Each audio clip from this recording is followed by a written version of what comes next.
सूरज नाम के एगो युवक रोज हनुमान जी के मंदिर जात रहले, बाकी उनकर प्रार्थना हमेशा एक जैसन होत रहे। हे बजरंगबली, हमार परेशानी दूर कर दी। एक दिन मंगलवार के मंदिर में भीड़ ज्यादा रहे। सूरज भी जल्दी में रहले। उ दिया जरौले, सिर झुकौले आ लौटे लगले। वही समय उ देखले मंदिर के बाहर एगो बूढ़ आदमी खड़ा बाड़े आ उनका लगे एगो बोरी रखल बा। बुढ़ऊ बाबा कहले, बेटा ई बोरी तनी अंदर रखवा देबो, सूरज के देर होत रहे। फिर भी उ बोरी उठा लेलन, बाकी उ हैरान रह गइलन काहे कि उ बोरी बहुत हल्का रहे।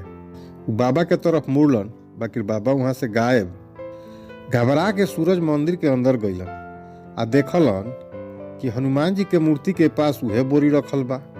उ पुजारी जी से पूछलन। पुजारी जी बतैनी, बेटा आज तो यहाँ कोनो बाबा आइले नहीं खन। सूरज समझ गइलन आ भावुक हो गइलन। उ हाथ जोड़ के कहलन, प्रभु आज रउरा समझा देहनी कि पूजा मंदिर में होला आ ओकर शक्ति सेवा में दिखाई देला। ओह दिन के बाद सूरज के भक्ति में शांति आ गई आ बुझा गई कि पूजा आ सेवा दोनों मिल के भक्ति के पूर्ण बनावेला। जय बजरंगबली, जय महावीर जी, हर हर महादेव।